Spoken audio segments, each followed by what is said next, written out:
Él envió un mensaje de texto y vio su imperio desmoronarse. Ella no dijo nada cuando pagué el vino que su jefe ordenó. Ni siquiera echó un vistazo. Solo siguió sonriendo, rozando el brazo de él, riéndose de cosas que durante años le he oído despreciar con un giro de ojos. Yo estaba detrás de ella en esa sala de conferencias de mármol pulido. Un fantasma en un traje planchado, sosteniendo la misma champaña con la que brindaban, excepto que la mía sabía a ácido de batería. ¿Quién es ese tipo?, preguntó uno de los inversores, señalándome con la cabeza. Su jefe, Michei, creo que se llamaba, sonrió como si estuviera audicionando para un comercial de pasta de dientes. Ah, ese es su marido. A veces simplemente viene. Un tipo callado, probablemente aburrido hasta la médula. Eso no fue una broma. Fue un despido servido en una bandeja de sonrisas burlonas. No lo corregí. Ni siquiera parpadeé. Solo observé la sonrisa en el rostro de mi esposa. El tipo de sonrisa que solía reservar para mí, cuando la ambición no venía con lápiz labial y mentiras. No me miró. Nunca lo hace en estos eventos. Así que salí. Pasé junto a la bandeja de canapés, el fotomatón, la pequeña pared con la marca donde todos hacían fila para tomarse selfies como ganado. Nadie me detuvo. Nadie se dio cuenta. Esa es la parte divertida de ser invisible. La gente no se da cuenta de que te has ido hasta que algo se rompe. Afuera, saqué mi teléfono, abrí una conversación, escribí 5 palabras. Lo envié a las 3:59 de la tarde. Luego presioné enviar. Eso es todo. Eso es todo lo que hice. En el puesto del ballet, su jefe me siguió, probablemente para regodearse o fingir que le importaba. Oye, me llamó, ajustándose el cuello como si estuviera en un anuncio de colonia. ¿Estás bien, amigo? Nada que decir sobre todo esto. Gran día para tu esposa. Me volví hacia él, estudié su rostro, bronceado, dientes con carillas, esa pequeña arruga en su frente que significaba que no estaba tan relajado como pretendía. Eso importaba. Di un paso más cerca, lo suficiente para bajar la voz. Tu teléfono sonará a las 4. Parpadeó. ¿Qué? Lo entenderás entonces. Y me alejé. Sin ira, sin teatralidad, solo un hombre con un reloj haciendo tic-tac detrás de sus ojos. Escucha, si has llegado hasta aquí, solo lo pediré una vez. Suscríbete. Más del 90% de ustedes escuchan sin hacerlo. Pero si este tipo de historia te atrapa, ese clic ayuda al equipo. Sigue esforzándote y serás el primero en saber cuándo lancemos el próximo golpe. De vuelta adentro, la sala seguía bullendo. Las pantallas mostraban animaciones llamativas. Las palabras disrupción, innovación, cambio de paradigma, pegadas en negrita sobre degradados azules. Yo construía sistemas para ganarme la vida. He visto cómo las palabras de moda matan más productos buenos que el mal código. Y esta plataforma que estaban lanzando como si fuera la segunda venida del pan de molde. Estaba construida sobre algo que no entendían, algo cuyo rastro nunca siguieron. Una licencia inactiva que bloqueé hace más de una década bajo un nombre ficticio. Tan enterrada que necesité 3 hojas de cálculo solo para recordar la contraseña. La rebautizaron, la reclamaron, la exhibieron como un trofeo, y ahora estaban de pie bajo luces calientes, sonriendo para las cámaras, sin darse cuenta de que estaban vendiendo los huesos de otra persona vestidos con piel nueva. Los míos. El contrato era hermético. Me aseguré de eso. La cláusula 7 estaba enterrada en la página 14 en un lenguaje lo suficientemente seco como para ahogar a un abogado, pero lo suficientemente claro como para aplastar a cualquiera que la violara. Y al contratarla a ella para ayudar a relanzar la herramienta bajo un nuevo nombre, acababan de prenderle fuego a todo. Así que esperé a que llegara la hora y Michei, con su champaña y su falsa preocupación y su colonia barata, iba a aprender exactamente lo que quise decir con tu teléfono sonará. Lo construí en un sótano con un rack de servidores de segunda mano y una pizarra cubierta de garabatos que solo tenían sentido para mí. En aquel entonces, cuando el código era puro y la ambición no sabía a cenizas. Se llamaba Beacon Core entonces, solo un nombre provisional, Solo un optimizador algorítmico con rutas de backend propietarias diseñadas para automatizar la toma de decisiones para empresas de logística. A nadie le importó hasta que funcionó. Una pequeña empresa en Arizona compró el acceso.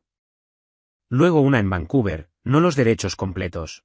Solo una licencia de tiempo de ejecución no exclusiva con no transferibilidad y un interruptor de apagado, incorporado en la cláusula 7. Cada byte rastreado, cada llamada rastreable, y la sociedad fantasma que lo poseía. Una LLC de Delaware con una dirección de agente registrado compartida por otras 87. Corporaciones fantasma. La mía era la número 88. Sin migas de pan, sin LinkedIn, sin rastro de ego en GitHub. Luego me alejé de ello, lo guardé en almacenamiento en frío. Dejé que los ingresos de la licencia pagaran nuestra segunda casa, los sueños de la agencia boutique de mi esposa, el fondo de matrícula de nuestra hija. Beacon Core permaneció en la oscuridad, acumulando polvo y ganancias silenciosas hasta que vi el vídeo de demostración el mes pasado. Su empresa, Centerbox, se jactaba de una nueva arquitectura de decisiones llamada Seabaul. La misma estructura de interfaz de usuario, los mismos árboles lógicos. Demonios, incluso las cadenas de depuración en la esquina coincidían con lo que había escrito hace 12 años. Ni siquiera habían eliminado los nombres de las funciones, solo lo envolvieron en purpurina de JavaScript y dijeron que era revolucionario. Y allí estaba ella en el vídeo promocional, sonriendo, señalando diagramas de flujo que no construyó, explicando ramas lógicas que nunca escribió. Con Seabaul, estamos optimizando decisiones en tiempo real utilizando nuestra plataforma propietaria. Construimos esto internamente y estamos muy orgullosos. Lo pausé ahí, hice zoom, ahí estaba. Core Module-BC 09BC Beacon Core. Ni siquiera renombraron el módulo central. Fue entonces cuando revisé los registros de contratación. Se unió a Synerbox hace 6 meses, semanas antes de que comenzara el cambio de marca. Su correo electrónico estaba en el registro de confirmaciones bajo una rama de despliegue de prueba heredada. Descuidado. La cláusula 7 del acuerdo de licencia era clara. Cualquier licenciatario o parte afiliada que contribuya o despliegue comercialmente compilaciones derivadas de los módulos de Beacon Core sin autorización por escrito del licenciante activará la terminación total de los derechos de uso y daños legales según se define en la subsección C. ¿Y adivinen qué? La subsección C definía la suspensión inmediata de toda actividad comercial. No grité.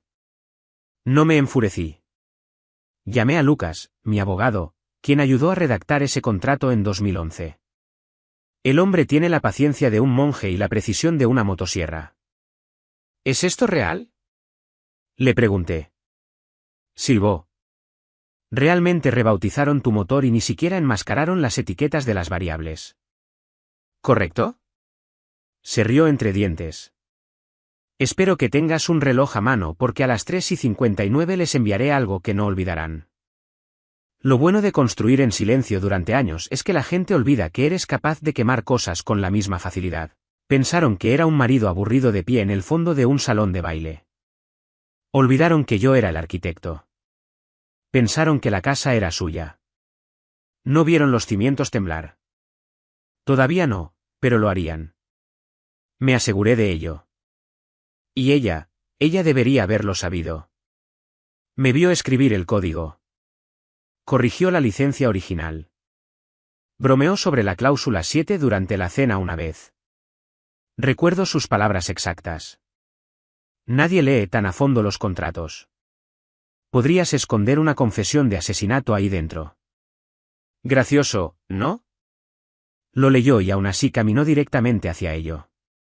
A las 3:57 de la tarde, Lucas me envió un mensaje de texto. Versión final lista. ¿Algunas últimas palabras? Respondí, solo envíalo. A las 3:59 de la tarde, precisamente en punto, un único correo electrónico salió de su servidor. No dramático, no explosivo, solo silencioso como el primer clic de un detonador. La línea de asunto en una simple fuente negra. Violación de la cláusula 7 de propiedad intelectual. Suspensión inmediata de la licencia. Sin signos de exclamación, sin faroles, solo el equivalente legal de un cuchillo silencioso. deslizado entre las costillas. El destinatario, el CEO de Sinox TI con copia a su equipo legal, su jefe de cumplimiento y 2 grupos de asesores externos vinculados a su próxima ronda de inversores.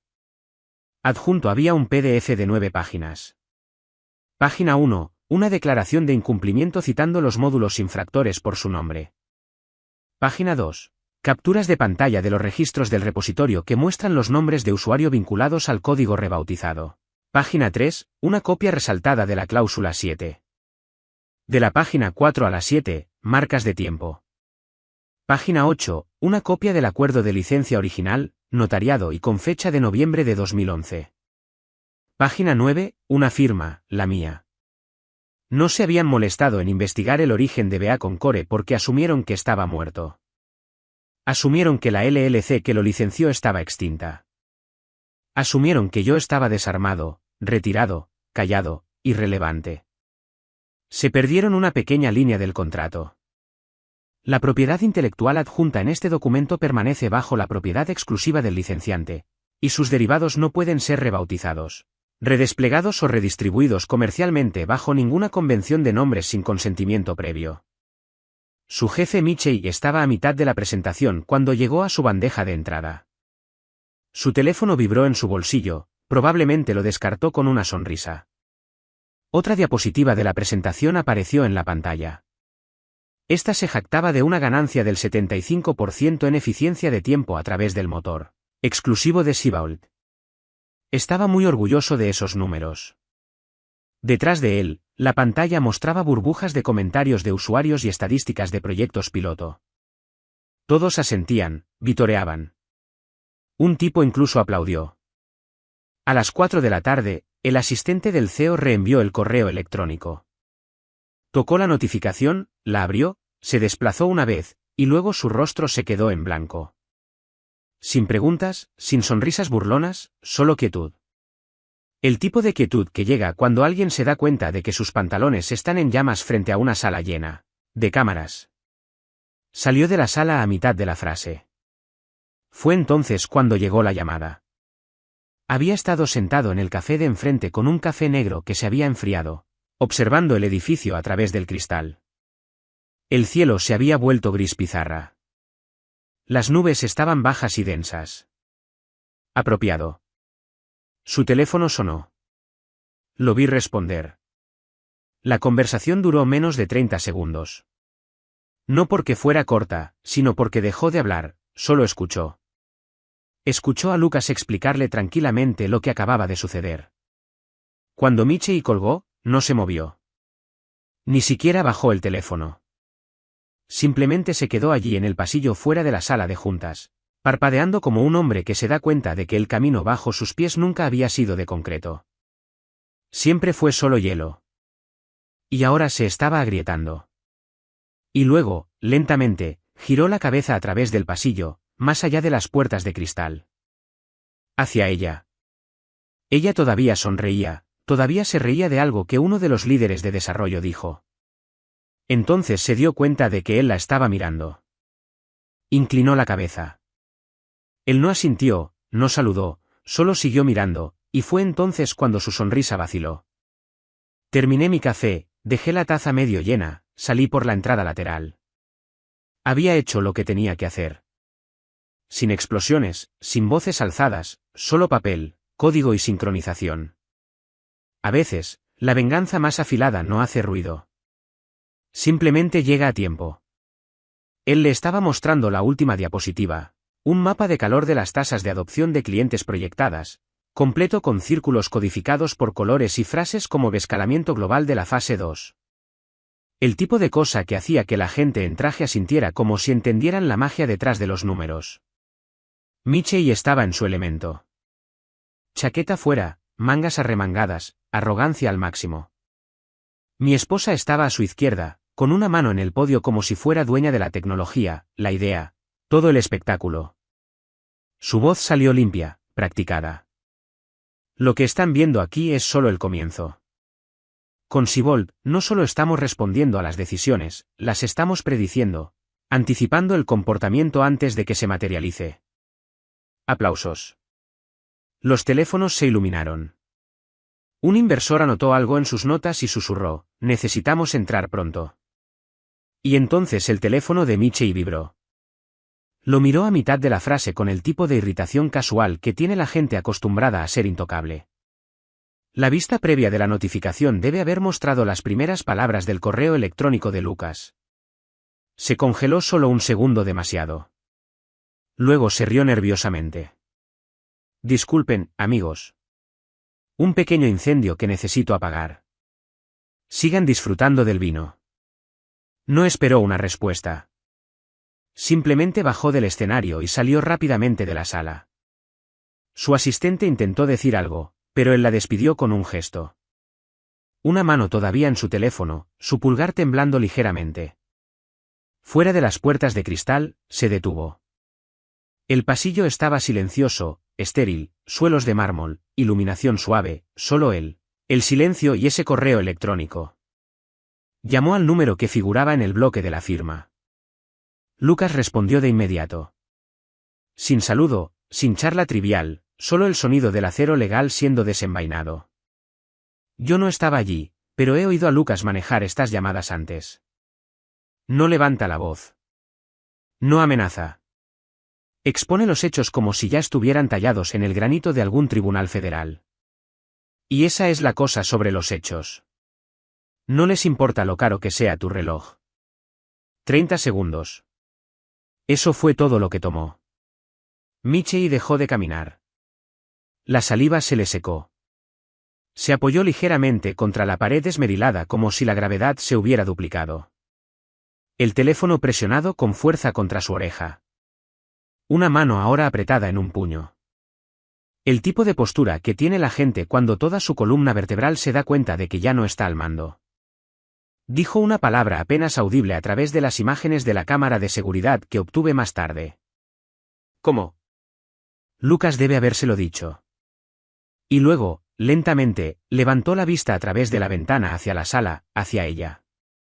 No hacia la pantalla, no hacia la audiencia, solo hacia ella. La mujer de pie junto al código que robó. Mi esposa notó que la miraba. Su sonrisa parpadeó. Los aplausos se apagaron. La energía cambió como si alguien hubiera cortado el aire acondicionado. Él no se movió, no habló, solo miró fijamente. Ojos pálidos, rostro flácido, hombros tensos. Ella dio un paso hacia la puerta, insegura, confundida, todavía sonriendo, pero ya no llegaba a sus ojos. Él articuló algo. Ella no entendió. Y entonces su teléfono vibró. Nadie más se dio cuenta, pero yo sí. Lo miró, no reconoció el número, lo ignoró, se centró en Michei de nuevo, pero él ya se había ido. Desaparecido por el corredor sin una palabra. Y así, las grietas comenzaron a mostrarse.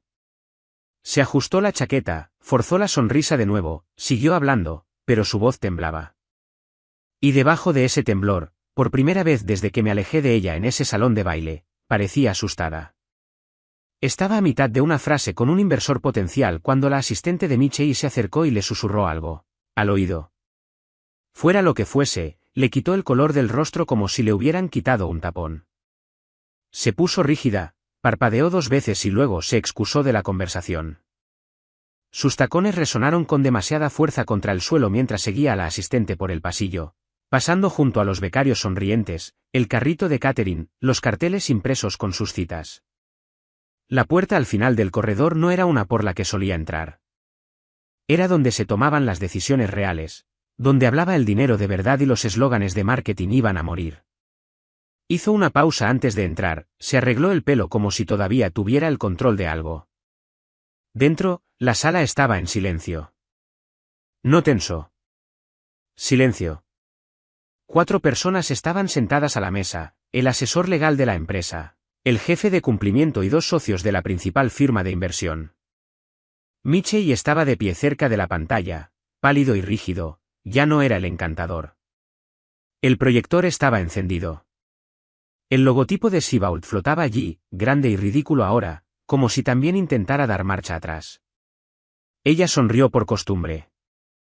Hola, ¿qué está pasando? Nadie le devolvió la sonrisa. Michei señaló la pantalla. ¿Sabes que tu marido es el dueño del código base? Ella parpadeó. 1, 2 veces. No, no lo es. Él vendió su empresa hace años. Tenía algunas cosas de licencias, pero todo es el abogado se inclinó hacia adelante. Es como un verdugo. Vendió el acceso, no la propiedad. Y tú, como su cónyuge, deberías haber revelado el conflicto de intereses cuando comenzamos a desarrollar lo que ahora sabemos que es un producto derivado. Una vez que te uniste a esta empresa, la licencia quedó anulada según la cláusula 7. Yo no, comenzó ella. Sí lo hiciste. Interrumpió Cumplimiento, desplazándose por algo en una tableta. Y los registros del repositorio muestran tus credenciales durante la integración inicial. No solo lo sabías, trabajaste directamente en él. De hecho, renombraste módulos. Incluso comentaste notas originales. Dejaste rastros por todas partes. Se quedó en silencio. Michei dio un paso adelante, frotándose la sien como si hubiera envejecido 10 años en 5 minutos. Dijo que tu teléfono sonaría a las 4. Eso es todo lo que me dijo. Y luego sonó. Abrió la boca, la cerró de nuevo porque cualquier cosa que dijera ahora solo confirmaría lo que ya estaba probado. El abogado golpeó la mesa. Todo el lanzamiento está congelado. El oficial de Cumplimiento continuó sin perder el ritmo. Estás suspendida a la espera de una revisión. El silencio que siguió no fue incómodo. Fue quirúrgico. No gritó, no discutió, pero algo detrás de sus ojos se retorció en pánico. Buscó su teléfono como si pudiera ayudar, pero Michei simplemente negó con la cabeza. No más control de daños, dijo. No esta vez. Miró alrededor de la mesa, buscando algún rastro de piedad. No había ninguno. Los socios de la firma de inversión la miraron como un error de cálculo en una hoja de cálculo. Una bandera roja. Desechable. ¿Puedo responder?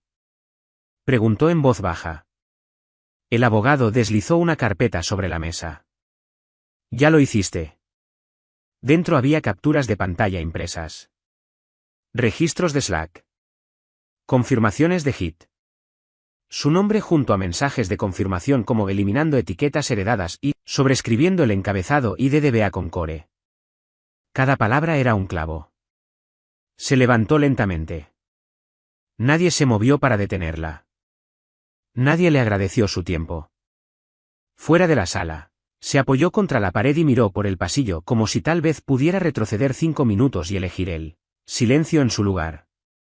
Pero ese pasillo no iba hacia atrás, solo hacia adelante. Y delante de ella estaba la devastación. No apareció a la mañana siguiente. Nadie esperaba que lo hiciera, pero el equipo de revisión legal sí. Y vinieron con hambre. Todo lo que había escrito en Slack, cada comentario de Hit, cada mensaje interno con el equipo de desarrollo, extraído, impreso y con marca de tiempo.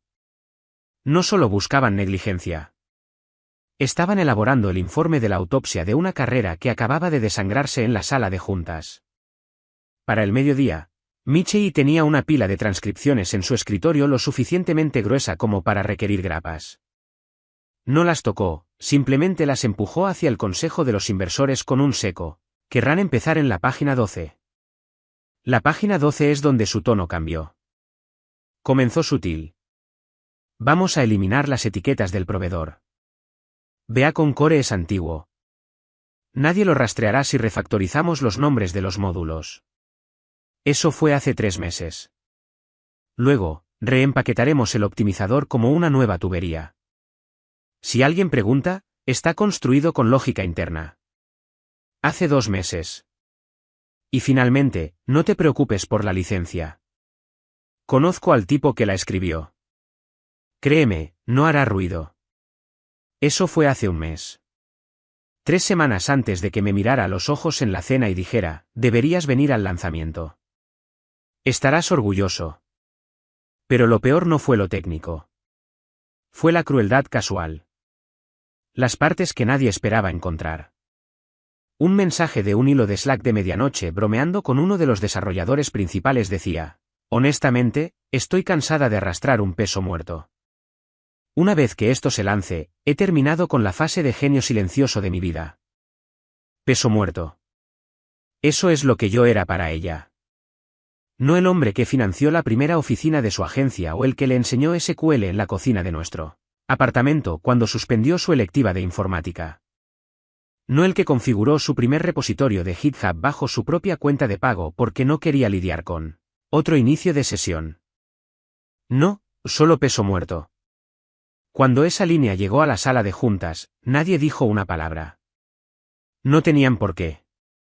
Cada socio, cada mente legal, cada inversor que la había considerado el rostro de la innovación. Todos tuvieron la misma revelación al mismo tiempo. No solo fue descuidada. Fue arrogante. Lo suficientemente arrogante como para apostar su matrimonio, su base de código, su reputación a la idea de que yo era demasiado silencioso para importar. Pero olvidó lo que puede significar el silencio. No siempre proviene de la sumisión. A veces es el sonido de un francotirador conteniendo la respiración. El oficial de cumplimiento resaltó el mensaje final y lo dejó en la pantalla durante la revisión interna. No estoy preocupada. No es conflictivo. Simplemente construye cosas y desaparece. Se quedaron mirando eso durante mucho tiempo hasta que uno de los inversores finalmente dijo lo que todos estaban pensando. Ella lo sabía. Simplemente no le importaba. Michei no discrepó. Simplemente se levantó, caminó hacia la ventana y suspiró. La licencia es nula. El lanzamiento está muerto. Y tenemos una llamada de accionistas en 20 minutos. Nadie volvió a pronunciar su nombre ese día. Su acceso con tarjeta fue desactivado. Su perfil eliminado del sitio web. Su correo electrónico redirigido a recursos humanos. Esa tarde, su nombre fue reemplazado en cada documento por la frase ex colaboradora. No socia, no líder, ni siquiera empleada, solo ex. El código todavía estaba intacto, pero su futuro no. Entró en el camino de entrada rápido, como si la velocidad pudiera deshacer algo. Los neumáticos lanzaron grava hacia los lados y el sensor de movimiento despertó las luces, bañando el frente de la casa en un blanco frío y clínico. Su respiración era superficial. No había comido en todo el día. Su maquillaje se había desvanecido en rayas bajo sus ojos, y uno de sus pendientes había desaparecido. No sabía cuándo lo perdió. Al principio, pensó que estaba en la casa equivocada. La luz del porche estaba encendida, pero la llave no encajaba.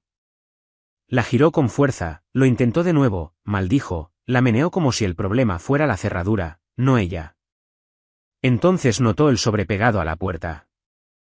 Sin nombre, solo pegado justo en el centro como un objetivo. Lo despegó con dedos temblorosos. Era grueso, más pesado de lo que debería, y sellado como algo caro. Lo abrió de golpe allí mismo, en el felpudo de bienvenida. Dentro, un documento de una página. Sin emoción, sin explicación. Solo esto, notificación de transferencia de propiedad. Con efecto inmediato.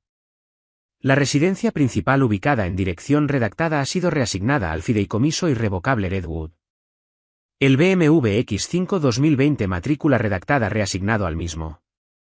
Cuentas conjuntas que terminan en 8.921, 5.540 y 0037 transferidas a la gestión del fideicomiso. Poder notarial eliminado. Acceso autorizado revocado. Y al final, centrado en fuente de 12 puntos, su salida fue procesada. Se quedó mirando esa línea hasta que dejó de tener sentido. La leyó de nuevo. La leyó en voz alta. Su salida fue procesada. Intentó la llave de nuevo, esta vez con más violencia. Aún nada. Tocó el timbre como una loca. Medio esperando que yo respondiera, medio rezando para que lo hiciera, solo para gritarme. Solo para exigir algo. Pero la puerta permaneció cerrada. Cerrojo echado. Dio un paso atrás y miró la casa. Realmente la miró. Las ventanas estaban oscuras, las cortinas corridas. El lugar parecía sellado, como si ya nadie viviera allí. Y entonces se dio cuenta. Nunca fue suya. La trató como si fuera suya. La decoró, repintó el estudio sin preguntar. Organizó fiestas de networking que hicieron que los vecinos se quejaran. Pero cada título, cada papel, cada pizca de propiedad había estado bajo un solo nombre, el mío. Ella solo figuraba como contacto de emergencia. No propietaria, ni siquiera CEO fideicomisaria. El fideicomiso Redwood se había creado hace 4 años, cuando empezó a hablar como una influencer de startups y a llegar a casa con frases como marca personal y estrategia de salida. Yo había tomado una decisión entonces, en silencio, legalmente, sin previo aviso. Moví todo al fideicomiso con una sola parte controladora, yo. Nunca leyó la letra pequeña. Nunca pensó que tuviera que hacerlo porque yo no era el tipo de hombre que hacía movimientos. Hasta que lo era. El pánico llegó lentamente, primero en las yemas de sus dedos, luego subiendo por sus brazos, bajando por su columna. Se tambaleó hacia el coche, abrió la guantera de un tirón, empezó a buscar algo. Correo antiguo, papeles de registro, cualquier cosa que todavía tuviera su nombre. Encontró un ticket de ballet de un evento de hotel de hace 6 meses. Eso era todo. Nada más tenía su nombre. Intentó llamar a su banco. La contraseña falló. Lo intentó de nuevo. Se activó una alerta de seguridad. Bloqueada. Llamó a su hermana. No contestó. Me llamó a mí. Directo al buzón de voz. Dejó un mensaje. La voz quebrada. Por favor, solo dime qué está pasando. Por favor, lo arreglaré. Lo juro.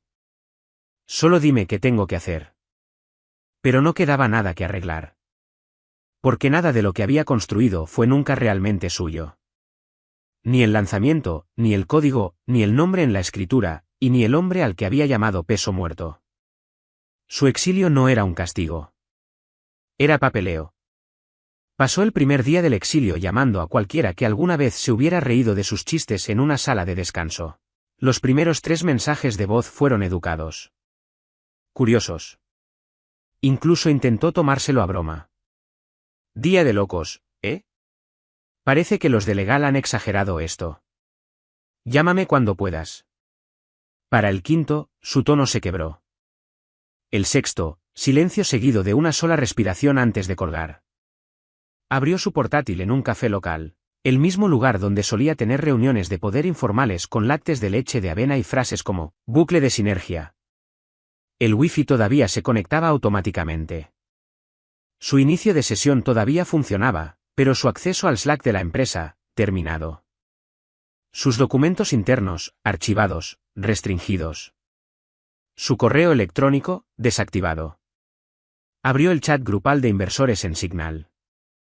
12 nombres, todos con fotos, la mayoría con biografías infladas por el ego como Vision Capital, fundador en serie de fintech y futurista de marca. Escribió, oigan, aclaremos las cosas. Michei reaccionó de forma exagerada. Todavía podemos construir a partir de esto. Contáctenme directamente. El mensaje permaneció bajo 2 marcas de verificación azules. Nadie respondió. 10 minutos después, notó que el nombre del grupo había cambiado. Ya no la incluía. Se desplazó por sus contactos, eligió el más seguro, su mejor amiga de la escuela de posgrado, la que lloró en su boda y la ayudó a ensayar su discurso TEDx para ese fallido foro de mujeres en tecnología. No hubo respuesta. Revisó Instagram.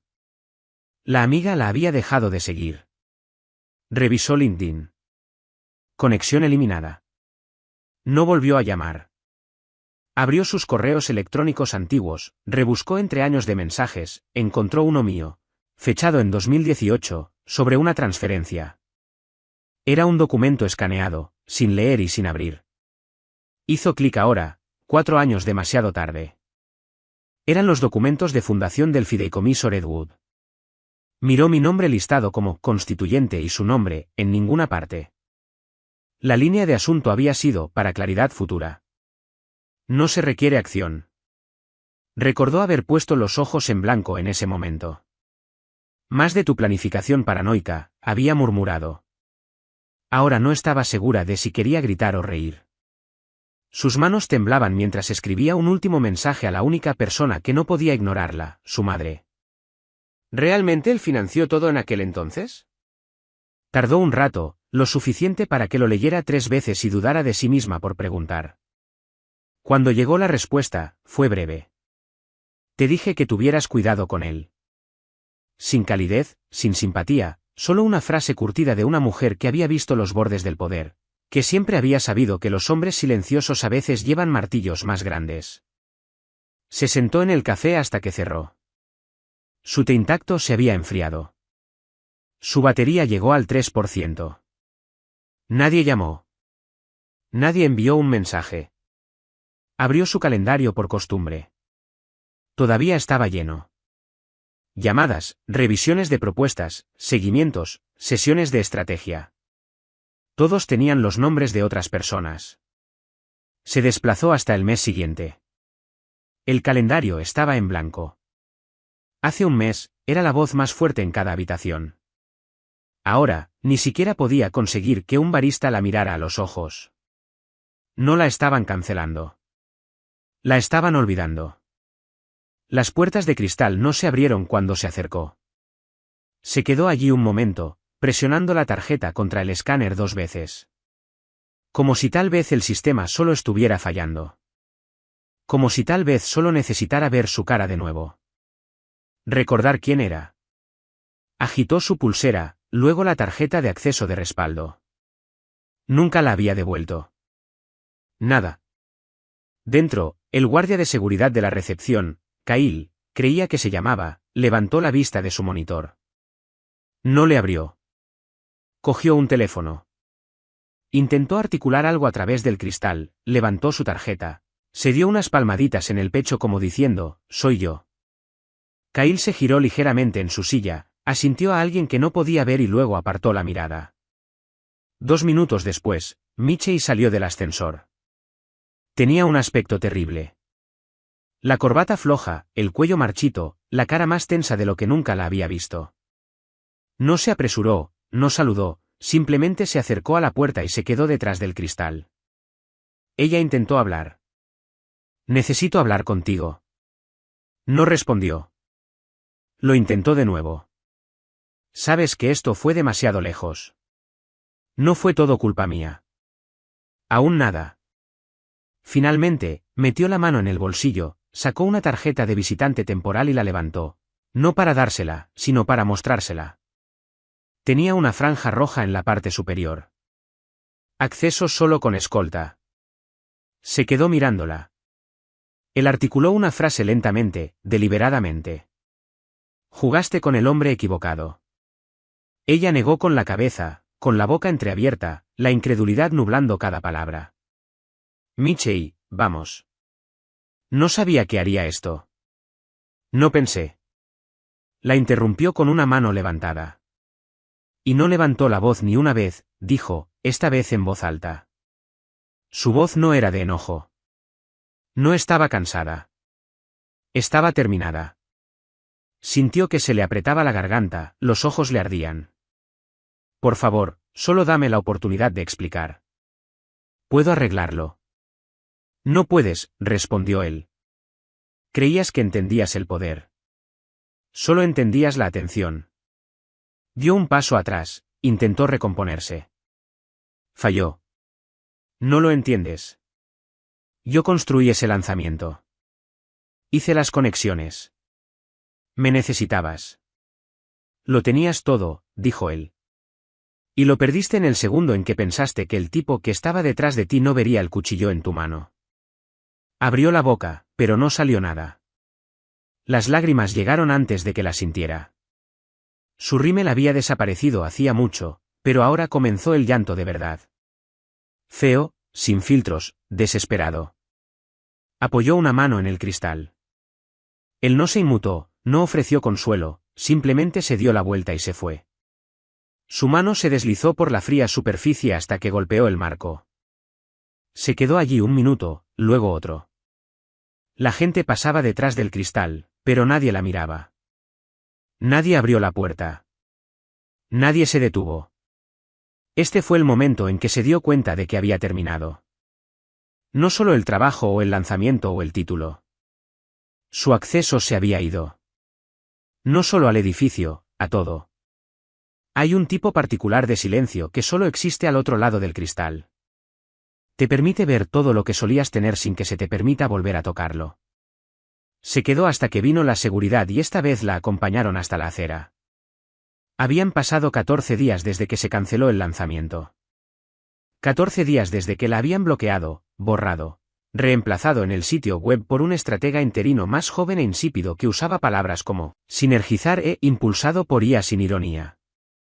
La casa se había ido. El coche, embargado por un fideicomiso al que nunca tuvo acceso. Su nombre ya no estaba asociado a ninguna cuenta activa, servicios públicos, seguro de salud, ni siquiera al registro del microchip del perro. Pero la peor parte no fue la pérdida material. Fue el silencio. Ningún ciclo de noticias, ningún artículo de escándalo, ningún despido público o titular escandaloso. Simplemente nada. Como si la hubieran eliminado del juego tan completamente que ni siquiera los espectadores notaron la pieza faltante. Hasta esa mañana. Estaba dentro de un café frente al edificio de Centerox. Café barato, una barra de wifi y sin maquillaje. Solo una sudadera vieja y el tipo de fatiga que se instala en tus huesos cuando ya nadie te responde los mensajes. Entonces lo vio a través de la ventana empañada, justo afuera de la entrada principal del edificio, quieto, sin caminar de un lado a otro, sin ansiedad, solo allí, con un abrigo oscuro, el cuello levantado, las manos en los bolsillos como si tuviera todo el tiempo del mundo. No lo había visto desde el sobre en la puerta. Desde que sus llamadas no fueron respondidas. Desde que lloró en un pasillo a un hombre que una vez la presentó en conferencias con orgullo. Sintió que se le revolvía el estómago. No se movió, no parpadeó. Entonces Michei salió del edificio, ajustándose la chaqueta, mirando una tableta en medio de una conversación con alguien justo detrás de él. Se detuvo en seco cuando lo vio. No se dieron la mano, no sonrieron, simplemente se quedaron allí. Dos hombres, dos historias, una línea de meta. Entonces sonó el teléfono de Michei. Ella se inclinó hacia adelante, presionando la frente contra el cristal, el corazón latiendo con fuerza como si intentara advertirle. Él respondió, no dijo nada, solo escuchó. 10 segundos, eso es todo. Su postura cambió lentamente, como si alguien le hubiera quitado los huesos de la columna. La suficiencia se desvaneció, su agarre en la tableta se aflojó. Su mandíbula cayó, no con ira, sino con reconocimiento. Y luego levantó la vista, no hacia el hombre frente a él, sino al otro lado de la calle, directamente hacia ella, como si supiera que estaba allí. Y lo que vio en sus ojos no fue traición. Fue miedo. La miró de la misma manera que alguien mira algo que creía enterrado, solo para darse cuenta de que todavía respira. Su marido, si es que aún podía llamarlo así, siguió su mirada, se encontró con sus ojos a través de la ventana, con una expresión tranquila, distante, y luego, en el gesto más pequeño imaginable, asintió una vez. No un saludo, no un perdón, solo la confirmación de que estaba hecho, que cada movimiento había dado en el blanco, que había sido vista, medida y terminada. Se dio la vuelta y se fue. Sin regodeo, sin una última frase, solo botas contra el concreto, desapareciendo en la niebla de la mañana. Michei no se movió durante un minuto entero. Luego se sentó lentamente en los escalones del edificio, con la tableta en su regazo, las manos temblando ligeramente como si alguna revelación hubiera florecido en él, demasiado tarde para hacer algo al respecto. ¿Y ella? Ella se sentó en el café, con el café intacto, mirando a través del cristal. Por una vez, nadie la miró. Nadie notó sus manos temblorosas. Y nadie lo haría porque el mundo que había gobernado, trabajado, engatusado, escalado, ya no recordaba su nombre. No porque fracasó, sino porque él la borró sin levantar la voz. Solo una cláusula, solo una llamada y silencio. Silencio total, final, quirúrgico,